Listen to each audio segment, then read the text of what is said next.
This is actually bonkers. The lead technical artist on Marvel Rivals has revealed how they actually implemented the portal tech for Doctor Strange. And this is a massive interview. Goes into loads of detail on all kinds of systems in this game. And I'm going to go through this because I think this is really cool. And also, it really drives home why this game is cutting edge and why I think a lot of people are just so enamored with the game because it's doing things we didn't really think were possible and it's pushing the boundary forward. And I think this is honestly why it's captured a lot of expired Overwatch players because this genuinely feels like an evolution of the hero shooter. Okay, so we're waxing lyrical here, but we're going to start off with the Doctor Strange portal bit because this is just like, how do you make this? Like, how do you actually make this? Well, we've got a bit of an explanation, so let's go through this. And yeah, we'll start with Doctor Strange, and then we'll go to the top of the article and we'll break all of this down because there's loads of stuff on like destruction, environmental stuff, just everything. It's so cool. Okay, so the question was asked: Doctor Strange's portals have received significant acclaim in Marvel Rivals, but they also present substantial performance challenges. What technical hurdles did the team face in their implementation? And the technical director says, to bring iconic superhero moments into interactive form, we implemented signature mechanics like Spider-Man's fluid web swinging and Doctor Strange's spatial portals. The latter proved particularly challenging from a technical perspective, creating portals that enable real-time spatial connections and bi-directional combat interactions not only presented complex gameplay implementation challenges, but also introduced unprecedented performance demands when combined with advanced graphics features like Lumen. Now, that's, I think, something to do with Unreal Engine. This is, of course, as you guys can see, it's taken from the Unreal Engine website because, of course, they use Unreal Engine 5 for Rivals. A lot of words were said there that, frankly, I'm too stupid to understand. So let's move down and see what they say.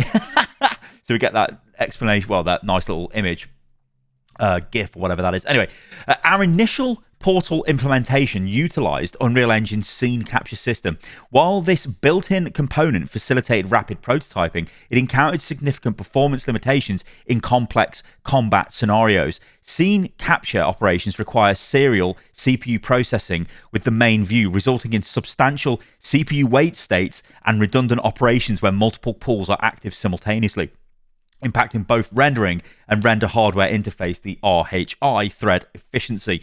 Additionally, each portal essentially required a complete scene re-render, creating substantial GPU overhead. Now, I believe that's how it used to be in the beta, apparently, and it had like crushingly bad performance issues. It's still got performance issues right now, but I'm guessing they're going to explain how they actually managed to reduce the demands a little bit. But anyway, well, they straight up do, it says there, right? So to address these performance limitations, we transitioned to a modified viewport split-screen implementation.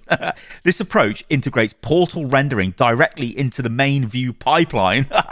While this required comprehensive modifications to the rendering pipeline for each pass, it significantly improved CPU parallelization and reduced redundant operations. The viewport solution enables gbuffer merging before post-processing, minimizing pixel overdraw and enhancing GPU efficiency. We also implemented dynamic resolution scaling for portal interiors when in player view, further optimizing GPU utilization. And then we get this breakdown here of the frame rates here. Again, I don't know what hardware they're running this on, but you've got scene capture portal, and I guess we're looking at the FPS there. It's like 100, 120. And then it drops down to 60. Look, absolutely massive drop in frame rate, which, you know, is how it used to be. And then they use the multi-viewport portal. So again, we're looking at like 80, 90 FPS with it up. So there's obviously a big performance increase there. But it's just insane, isn't it? Like, I really love this kind of behind-the-scenes stuff and the detail of this. I've not seen anything of this detail when we go through this. I mean, I've quickly skimmed over it, but like I have literally not seen such a detailed breakdown. I can't. I've personally not seen it because I consumed a lot of Overwatch content, and while sometimes they would give you technical breakdowns and explanations, it's never to this degree. I mean, I'm going to be honest, I don't understand a lot of what I've just read off there, but it's nice to know. And yeah, it's great. Let's go through it. The only way to learn is to go through it, right? Okay, so going on and carrying on about the portal. Yeah, this is the sort of end of that section. So basically, the logical implementation required handling of character and ability effect transitions through portals.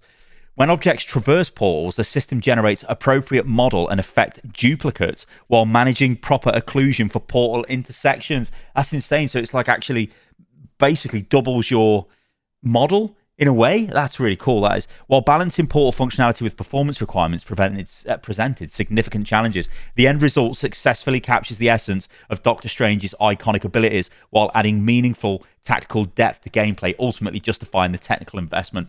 I mean, I'm going to be honest, it does. This ability, I mean, I guess we'll use this as my backdrop for my bit of a, it's not a rant, but I'm just going to go in on it. This is like one of those things that you think about Overwatch back in the day, it was like, wow, Trace has blinked, Trace can rewind. That's great. We've never seen that before. This is like a literal goddamn portal in the game, which functions omnidirectional, well, bi-directional, I guess, back through. You can shoot through it, they can shoot through it, you can jump through it, they can jump through it. It's just crazy. It's actually crazy that this is a thing in the game. And I think it's always going to be seen as the pinnacle of ability design in this game until they can sort of, I don't know, break it with other ability. But again, you look at Doctor Strange, this is what they do. They summon portals, right? So, you know, it had to be in the game. So, yeah, a big technical investment, but I think it definitely has paid off. So honestly, it's just totally incredible. All right, what we'll do now is we'll go to the top of this and we'll break it down because there's a lot of stuff in this overview. Okay, let's get stuck into this. The NAE's game team collaborated extensively with Epic Games throughout the development process, fully leveraging Unreal Engine 5's technical capabilities along the way. From dynamic lighting to shadow rendering to constructing complex destructible environments, the team strive to achieve optimal quality in both visual presentation and interactive experience. We recently caught up with the Marvel Rivals technical lead designer, Ruan Wei Kang, to get behind the scenes details and explore the challenges of the development process. The interview delved into the team's innovative breakthroughs in technical optimization, character modeling, and multiplayer combat balance design, demonstrating how cutting-edge technology can breathe new life into classic IP while delivering a fresh Marvel gaming experience to players worldwide and showcasing new possibilities for superhero themes in interactive gaming entertainment. I mean, like, again, you know, I can say with it, this is a game with such a degree of polish that I think gamers have been starved from this level of like almost like feature complete game at launch, this level of like fidelity as well. It's just insane. It's actually, this game is just insane. We all know what the game's, yeah, it's just whatever, it's crazy. But I think it's not luck. This isn't like, oh, they got lucky and everyone was playing it. Because you see people say stuff like, well, Overwatch was in a bit of a downturn, so it was natural Overwatch players go ahead and play this. It's like, no, it wasn't. There was other games that have come out, Concord, in the past where nobody played them, you know, and it's like, this game has nailed all of the core principles it needed to nail and then delivered even more. So the success is earned. It absolutely is earned. All right, let's go on. So what are the key challenges in developing a Marvel-themed team-based shooter? And Ruan says, the first major challenge lay in gameplay design. As a global premium IP with 85 years of history, Marvel commands exceptionally high player expectations regarding the authenticity of its superhero characters. The development team needed to ensure that each hero possessed not only distinctive personalities and abilities, but also maintains balance between characters to guarantee competitive fairness and integrity. Furthermore, the cooperation between superheroes proved equally crucial. Through the implementation of team-up abilities, the team enabled high interactivity between heroes, allowing players to create diverse tactical choices during combat. On the multiverse battlefield, heroes can utilize their superpowers to destroy environments and reshape terrain, securing strategic advantages for their team. These three core elements, superhero authenticity, environmental destruction, and team-based competition, together form the foundational pillars of Marvel Rivals gameplay. It's funny when you read that because you would have expected destruction, would you, in a multiplayer game like this? But I think the way they do it, yeah, it is a bit gimmicky, but the way they do it with the scenery regenerating during the map, I think actually does make sense instead of just leveling the whole thing. Because I think the initial balanced sort of discussion around destructible environments in multiplayer games is, well, let's just blow everything away and nothing comes back. I mean, I'm old enough to have played Battlefield Bad Company 2 quite extensively. You could level the map. You could blow the whole map to pieces, you know, so there was no structures left and there was no cover and it was not great. So respawning them, I think it was a good call. All right, then. On the technical front, we've embraced Unreal Engine 5's latest innovations to bring this vision to life. The Lumen Global Illumination System delivers stunningly realistic dynamic lighting while the chaos physics system enables responsive environmental destruction that adds technical depth to every encounter. However, as a competitive game at its core, maintaining optimal performance has been paramount. Finding the sweet spot between visual spectacle, gameplay innovation, and smooth performance has been one of our most persistent challenges.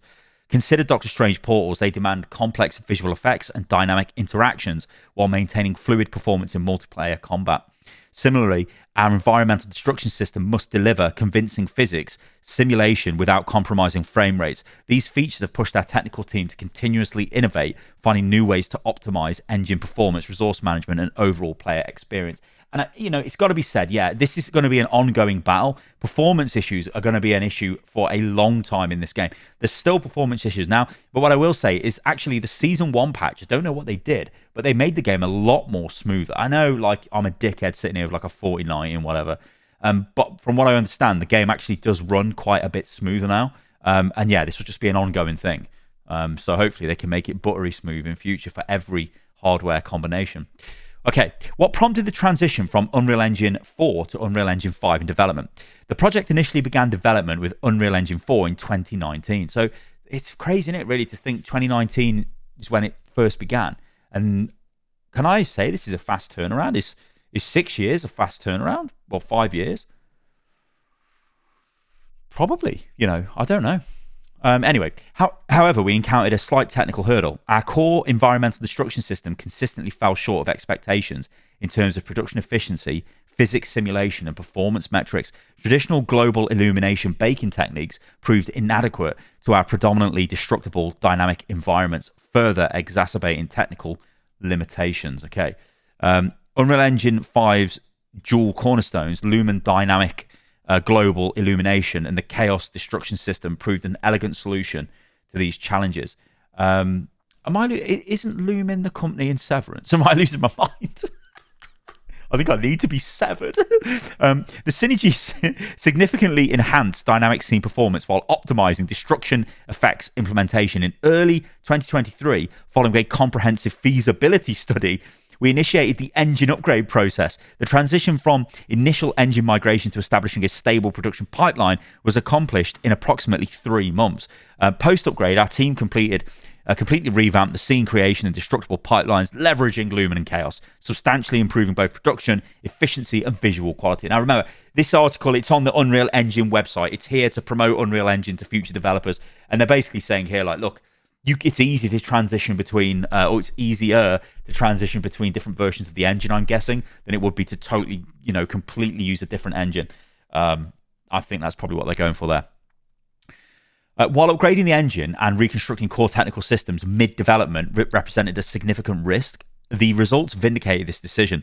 The upgrade enabled us to successfully implement dynamic environmental destruction across our multiverse battlefields, delivering rich, physically accurate visuals while maintaining exceptional performance in multiplayer scenarios. Unreal Engine 5's robust technical foundation not only enhanced player immersion, but ensured smooth, responsive gameplay. In retrospect, the upgrade to Unreal Engine 5 marked a crucial turning point in development, with the final results justifying every resource invested into this ambitious technical transition. So I think it's interesting, right? If they did stay with Unreal Engine 4, maybe the game would have had horrendous performance and then it would have been trash. And I suppose the question is, if you've got a company that's developing a game and they're so far into Unreal Engine 4 and they're like, look, the performance isn't great, we could do with Unreal Engine 5, but then, some bigwig goes, no, we're not going to spend the extra money it's going to cost to swap over, we're just going to carry on. You end up with an inferior product. So it is good to hear that the devs on this game were able to go, no, we can actually invest the time and we can upgrade the engine, and it's worked out better for the gamers. You could argue that actually this has got this is one of those things that actually did make the game as popular as it is. Because if the game run like crap, like worse than it did, then oh my god, it would have been terrible. Because it wasn't particularly great at launch. How does the team capture the essence of Marvel's iconic comic book heroes in the game? And Ruan says, throughout Marvel Rivals development, delivering an authentic superhero experience has been our paramount design principle. For each character, we conduct exhaustive research across all source material, particularly comics, to distill their fundamental essence. This might manifest as the source of their powers, such as Hulk gamma radiation, or defining personality traits like Loki's characteristic cunning as the god of mischief. These core elements inform our gameplay design, ensuring each hero's most distinctive qualities are faithfully translated into interactive media or interactive mechanics. We've also focused on capturing iconic moments that resonate with fans, transforming memorable scenes into playable experiences. Doctor Strange's signature portals and Spider-Man's web-swinging mechanics exemplify this approach, delivering both authentic character representation and engaging gameplay dynamics. While implementing these features prevents significant technical and balance challenges, they're essential for creating an immersive Marvel Universe experience. And I think that's one of those things here, isn't it, where they view the characters have to be faithful as essential to the game, and then they're going to try and make them balanced, and then they're going to deal with it, whether that's balanced through, making sure it's actually efficient and optimized to put it in the game, and it's not going to destroy everyone's computer or console, and also that it's not just totally overpowered and broken when it comes to actual game balance. But Spider-Man, can you imagine Spider-Man in the game if he couldn't actually... Is that a new Spider-Man skin, by the way? I'm not sure. But if he couldn't use his webs to move around, it would be absolutely stupid. It would be totally stupid. But the way they implemented it, again, it's very smooth, it's very fluid. It could have been really clunky, and it's not. And I think this shows in the development. It's probably one of the reasons why other devs are looking, thinking, holy shit, how have they done all of this? They've got to be. Okay, let's move on. So, our development process maintains continuous collaboration with Marvel's veteran team. Each character undergoes a thorough review through multiple weekly discussions, ensuring designs honor Marvel's legacy while introducing innovative gameplay elements. Marvel's team, leveraging their deep understanding of the IP and professional insight, provide invaluable guidance in exploring and amplifying each hero's unique appeal. This collaborative approach has enabled us to not only capture the essence of Marvel heroes and villains, but also infuse them with distinctive gameplay identities in Marvel Rivals, delivering an authentic Marvel rival combat experience. So this is like another thing as well, where obviously they don't own the IP, NetEase. They have to, you come up with a design for a hero, let's say Luna Snow, and go, right, we're going to put her in the game, which I think she's like a relatively unknown Marvel character. Anyway, in fact, isn't she new? Isn't she just a Marvel Rivals hero? Don't quote me on any of this, but I think she's relatively new. I'll just keep with that. They have to show that to Marvel. Marvel have to go, okay, we think this, we think that, bit of feedback, whatever, and then it gets implemented. I think one of the sort of roadblocks in the future could be, now the game's live and heroes are being added to the game, maybe there could be a delay in the future where maybe Marvel says, no, we don't like what you've done here, or we do like what you've done there. But it seems to me that this process is quite fluid, back and forth between NetEase and Marvel. So like, long may that continue, because if that starts having a problem, then you can see like things starting to get delayed being added to the game, which wouldn't be a good thing. But I do think, obviously, they've got a big backlog of content they've been working on for a while. So, yeah, hopefully they're years in the future with this already. Anyway, we're going to say, how did the team implement such diverse ability sets while maintaining stable performance during multiplayer combat? To transform comic book characters into playable heroes, we leveraged Unreal 5's capabilities. Through extensive customization, we significantly enhanced the engine's game ability system, developing a comprehensive ability framework and toolset for managing combat logic and state transitions. The Niagara visual effects system powers our diverse visual effects portfolio with its data interface architecture, enabling automatic effect range updates based on design parameter adjustments. During intense combat scenarios, overlapping ability effects can create performance bottlenecks in both CPU rendering threads and GPU processing. To address this challenge with our extensive hero roster, we developed a specialized performance testing methodology, simultaneous ability activation by 12 identical heroes. Okay. So they have 12 identical heroes that all pop an ability in a test server. That's crazy. This testing approach operates on the principle that if we can maintain performance standards with 12 identical heroes using abilities simultaneously, we can reasonably expect accountable performance with any combination of 12 different heroes in actual combat.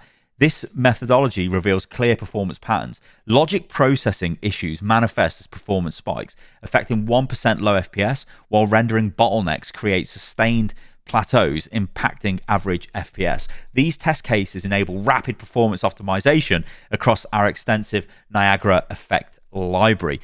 For identified rendering issues, we implement two primary optimization strategies. I love this stuff. I love this stuff. I mean, I'll be honest, guys. Like I said, I don't fully understand what I'm reading, but it is so cool to go through it and read and see the level that they've gone to here. It's crazy. Shader complexity analysis. Utilizing the engine's shader complexity visualization to identify and optimize high complexity material effects, and then dynamic LOD system, implementing an automatic LOD adjustment based on screen coverage combined with graduated effect emitters to optimize performance. What does that mean? Dynamic LOD system. Let me very professionally Google this. What is that? It's for objects that change state based on... What is a LOD? What is LOD? Level of detail? I think it's dynamic level of detail system. I think that's what it is, right? It must be. Because in this context, it makes sense. Because you can see the detail levels maybe changed in that. But I guess that makes sense. Because it's certainly not going to be a letter of demand. As Google says, it could be either a letter of demand, a load of documents, limit of detection, or level of detail, which is used in 3D modeling. So it's got to be that. Anyway, so implementing automatic LOD adjustments based on screen coverage combined with graduated effect emitters to optimize performance in low quality settings. So this must be an example of that. Again, I'm not entirely sure what I'm looking at, but it's, I guess these all correlate to... Oh no, I see what this is, right? So this is, I guess that's a high fidelity version, and then it's sort of reduced, and that's a lower fidelity version, and then that translates into these above, possibly, but they all kind of look the same to me. No, they're obviously different, right? There's more detail in this one here. Yeah, a little bit less detail here, then less detail there, yeah. So that must be what that means. And the system can dynamically change that because of the engine. Cool. Through this comprehensive testing and optimization framework, we ensure all hero abilities meet our performance standards while delivering spectacular visual effects. This systematic approach maintains both visual quality and gameplay smoothness across all combat scenarios. Okay, we won't go over strange portals again because we've been through that, but yeah, I mean, we know what they're like. They're really cool. So, okay. Could you share your approach to scene optimization and achieving balance between visual fidelity and performance? Marvel Rivals combat environments can span the breadth of the Marvel universe, from Asgard's majestic halls to Tokyo 2099's cyberpunk cityscapes to Kyle and R's alien landscapes, with each with unique artistic direction and destruction mechanics. Balancing visual quality with performance across these diverse environments required extensive optimization efforts. The team often jokes that each map represents its own research project. Okay. Light count management emerged as our primary optimization focus for each environment. The implementation of Lumen raised the stakes for lighting performance control. So this, again, is a lighting system inside Unreal Engine 5. Like I said, this article is to promote Unreal Engine 5, right? Being this fantastical system. To facilitate intuitive lighting design within performance parameters, we streamlined Unreal Engine 5's lighting complexity visualization to focus on light object overlap areas, adjusting performance thresholds for spot and rectangular lights accordingly. Okay. This approach enables our art team to avoid problematic light overlap regions indicated by red or white areas in the complexity view while maintaining or meeting performance targets. Additionally, to address resource consumption from large volume lights, we implemented light mask boxes to constrain lighting calculations to a specific zone. This system allows for precise artistic control while maintaining optimal performance characteristics. Okay, so this enable indicated by red or white areas in the complexity view. So this is the complexity view, I guess, and it's going to go to white or red areas. So this is where there's, I guess, a lot of... This probably means something to game developers. It doesn't mean much to me. Cool. Probably VFX artists deal with this, maybe. Lighting artists. Is that all the same? I don't know. Probably getting destroyed in the comments. I apologize. Anyway. Beyond lighting, Unreal Engine 5's suite of complexity visualization tools proves invaluable for comprehensive scene optimization.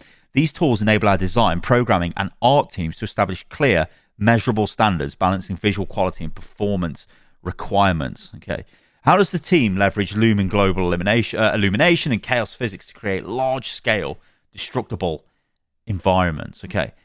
Implementing extensive environmental destruction presented our first major technical challenge. Selecting an appropriate global illumination solution solution. Traditional baking approaches proved inadequate for environments dominated by dynamic objects and frequent lighting changes. So I'm not stupid enough to not get that. I mean, I think baking is literally, the lighting is applied to the texture essentially, and it's static. It just looks like lighting, and that's it. It's baked into the texture. But obviously, if you're blowing stuff up, things are moving around. It needs to be dynamic, yada, yada, yada. You can't really do that. So they've had to use this dynamic lighting system, which, they're heavily pushing in this article, clearly. During our Unreal 5 engine upgrade, the integration of Lumen and Chaos immediately revealed a critical technical hurdle. While we had high expectations for this technology combination, technical evaluation showed that Chaos's geometry collections couldn't generate distance fields, a crucial requirement for Lumen's software-based ray tracing. This limitation would result in incorrect global illumination, manifesting as light leakage and static light in destroyed areas. Effectively, Unreal Engine 5's native implementation did not support direct integration of Lumen with large-scale chaos destruction. So they had to fix this. The engine didn't even support it. Our primary task became enabling distant field generation for the GC, which is the chaos, the chaos geometry collection. We developed a hybrid approach, which, from what I'm reading here, is basically the destruction system in the game. Obviously, physics extends to life. You kill somebody and they fly across the map or whatever. Physics, right? But obviously, in this sense, it's about destruction. We developed a hybrid approach, attaching static meshes capable of distance field generation to each fragment.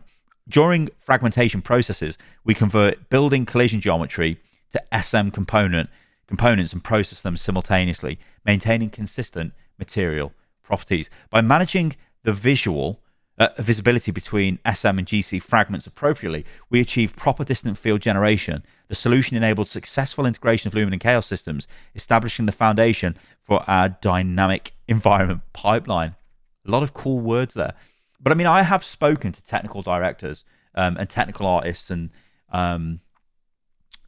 people who were involved with coming up to okay, so it's like an Overwatch example. I won't name any names, but if you think like you come up with a character, you come up with an ability, and you say, hey, this character's going to spawn a wall, but your game doesn't really support that, then I think the technical team are the ones tasked with trying to make it work in the engine.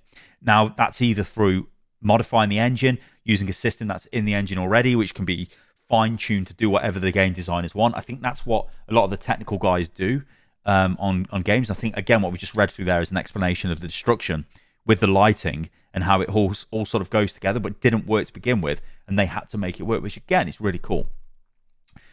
There are distinct debris motion patterns when different heroes destroy structures. How did you achieve these varied destruction effects? Well, I didn't know this, actually. I thought buildings they all exploded the same way. But I guess that's what they were kind of showing here with Punisher. So it's different with Punisher's shotgun than it would be. Well, I mean, it's just showing Punisher's shotgun. I wasn't actually aware of that. I just thought it all collapsed the same way. After establishing our destructible combat environments, we focused on creating hero-specific destruction feedback. Given each hero's unique combat signature, structural destruction needed to reflect their distinct attack characteristics. Whether it's Hulk devastating punches, Punisher's sustained turret fire, or Storm's sweeping tornadoes, debris exhibits carefully crafted motion patterns that reinforce each hero's identity. I did not know this, but again, this is like another example of the levels they've gone to in this game, because they know you can't just release crap in this genre. It has to be good, and this is just crazy. I literally did not know that was a thing. These differentiated destruction effects leverage the Chaos Field system with customized impulse configurations, matching each ability's visual language. Beyond conventional spherical force fields, we developed specialized patterns, such as the spiral force field for Storm's tornadoes, enhancing the tactical depth and visual authenticity of environmental interaction. Fucking sick this is. Okay, so let's have a look at this. So magic. Yeah, you can sort of see, look, it looks like she's slicing bits out of it. This is cool. I did not know this was a thing. I seriously did not know this was a thing in the game. I want to see the Storm one again. Yeah, this one looks sick from what I could see when I was reading that through. So it like swirls it all up. Yeah, look at that.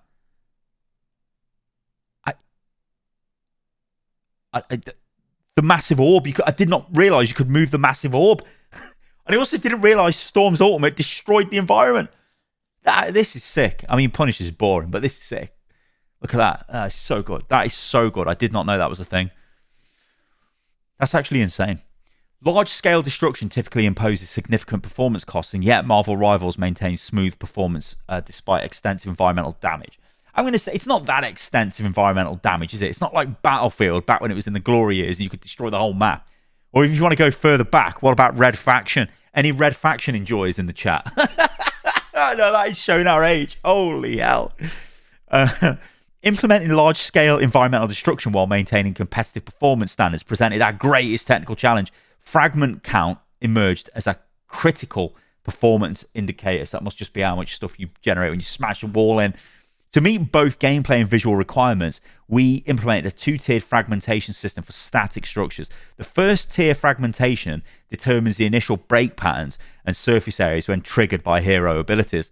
Building upon these primary fragments, a secondary fragmentation process creates smaller debris pieces when heroes attack structures. The primary fragments decompose into these secondary fragments, which then undergo physics-driven motion influenced by chaos force fields. This dual layer fragmentation mechanism is the primary contributor to the overall fragment count in our environments. What? So there's a lot of fragmentation going on here. So I don't know, maybe these maps are way more destructible than I realized, because we're not really... I mean, this point on Wakanda definitely is, because you can like blast through... When you come out the spawn, you can blast through the wall basically and get quicker to the enemy team. But no one ever does that, but you should. It's cool. Yeah, that is like, what? Initially, we used chaos to directly fragment buildings through geometry collections, resulting in thousands of fragments per structure. As scene fragmentation counts increased, physics simulation for collapsing structures imposed substantial CPU computational overhead, so it basically got laggy as shit. Additionally, post-fragmentation scenes experienced dramatic increases in polygon count, significantly impacting GPU rendering loads and memory utilization. To optimize chaos performance without compromising competitive gameplay, our technical team implemented several fundamental improvements. Okay, so fragmentation physics, computation optimization. Scene geometry collections only retain primary fragments, approximately hundreds per building. When heroes destroy structures, we directly hide primary fragments and transfer secondary fragments to Niagara for playback, while modifying to use GPU distance fields for collision. Graphics engines are complex things, aren't they? This way, for building collapses of equivalent scale with thousands of fragments, performance consumption was reduced from CPU-side physics computation peaks of 10.4 milliseconds to only GPU-side physics computation of 0.2 milliseconds. So, I mean, that would be a absolutely massive bump in performance. That would be. I mean, that'd be crazy. Yeah. I mean, can you, again, like, imagine if it 10.4 milliseconds going down to 0.2. That's a massive difference, that is. So the fragmentation LOD support and GPU-driven culling. We added native unsupported LOD functionality to geometry collections, effectively reducing fragment polygon counts, since native chaos could only perform culling at building level. So I'm guessing that's getting rid of what's unneeded stuff to, sort of cull it out of the process, I guess. It resulted in significant unnecessary rendering overhead.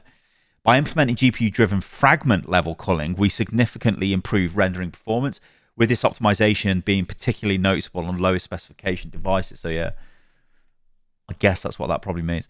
Beyond these core optimizations, our engine team implemented numerous logical improvements, striving to maximize destruction system performance while preserving competitive gameplay integrity. And then we've got Storm destroying the map. I didn't realize Storm could literally level the map. I didn't realize that.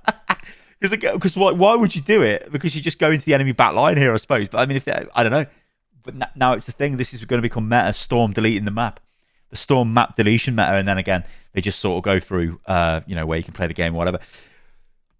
I'm going to be honest, guys. That type of stuff, it's cool as shit. I know it's not like my sort of typical video, I guess, but I'm really interested in the way these games are put together. I'm really interested in seeing like what are the innovations. And what really got my interest here and piqued it was the portals, because the portals look insane. I wanted to know how they were built, and I feel like I've got a bit of a better sort of breakdown in my mind of how they were put together, at least. Anyway, but cool stuff nonetheless. Let me know what you think about this, guys, in the comments below. And yeah, I think Marvel Rivals, a lot of its success is from the fact it is a well-made, innovative game. That is pushing the boundary of a hero shooter and what's possible in a multiplayer environment. Because, you know, there's lots of games out there that may have had the chance to do that and didn't do the chance because they wanted to, I don't know, shove monetization systems in the game. Anyway, ladies and gentlemen, thank you for listening and, well, listening to, I guess. It would have been good actually as a podcast, I suppose, and watching the video. If you did enjoy it though, guys, do like the video. That helps a ton. And yeah, subscribe to the channel for more. And I'll catch you lovely lot on the next video. See you soon.